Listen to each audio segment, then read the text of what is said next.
Hello. Now, today we're going to be looking at how to multiply out brackets that have letters in them, so algebraic brackets. What we're going to want to be able to do is take something like 3 on a plus 7 and see how we would multiply that out. But before we do that, we're going to have a look at some number examples that are going to help us to see how we can do a question like that.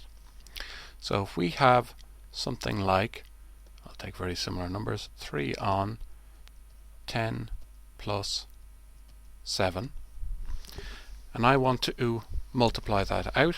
I know that I would add together what's in my brackets using BIMDAS.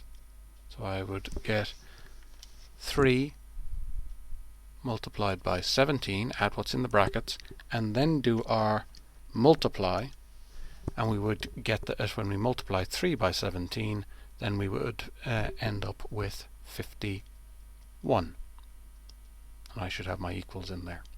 Now that's using BIMDAS, and that's exactly what we should be doing. However, there is another way of doing this type of problem, and it's going to help us here, because you can see here we could add 10 plus 7 in our brackets. Here we know that we can only add like terms, so a plus 7, we're not going to be able to add that like we did the 10 and 7. So what we can look at is what happens if we do this multiplying out a little bit differently. So take exactly the same problem again, and what we're going to do is take the number that's outside of our bracket. We have a number sitting next to a bracket, which means multiply, and we're going to multiply that by each piece inside the bracket separately. So let's see what happens when we do that. So we have a plus 3 multiplied by 10, plus 3 multiplied by 10, and a plus 3 multiplied by 7. Well, now we have 3 by 10 is 30, and we have 3 by 7 is 21. Now we're able to do this addition. We have 30 plus 21 adds up to 51, and we can see that we got the same answer here. Now this is not to say that BIMDAS isn't important and the way that you should do number questions. The point of this is to show you that you can actually multiply what is outside the bracket by each piece inside the bracket, by each term inside the bracket, and you'll get the same answer. Now for numbers, this way works better and you're less likely to make a mistake. But we can see here we didn't need to add together the terms that were inside the bracket in order to do our multiply. And that is going to help us when we get to algebra, where we're not able to add terms that aren't alike. So let's come back here and see if we can use this method to multiply out this bracket. So we're going to have 3 by a plus 7.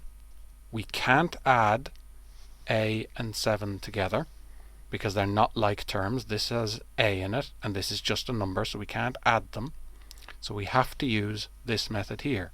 So following the same steps, we have 3 and we're going to multiply it by a, and 3 is going to be multiplied by 7.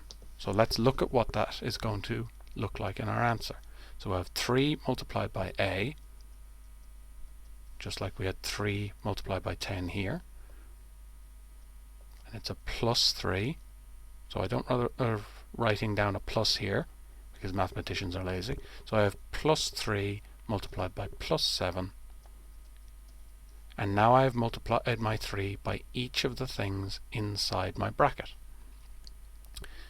And when I do that, I know that I have 3 in brackets a, and this is fine. We could leave this the way that it is, but there's a shorter way of writing it, because we know if we have 3 sitting next to a, that also means multiply, and it takes less time to write. So this is what we would usually look for as a final answer. And then we have plus 3 multiplied by plus 7 is going to give us plus 21. And we can't go any further than that because this has an a in it and this is just a number.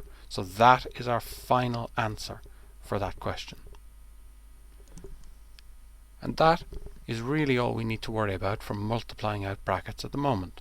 Now remember, when you're doing multiply, here we just had positive numbers all the time, but when we're doing multiplying numbers, it's a good habit to have our plus multiplied by plus is going to give us plus, minus multiplied by plus is going to give us minus, plus multiplied by minus is going to give us minus, and minus multiplied by minus is going to give us plus. So writing this up in the top of our copies to keep track of when we're multiplying positives and negatives together is a very good habit, and it will help prevent you from making mistakes. But that's really all we need to be able to do our work now.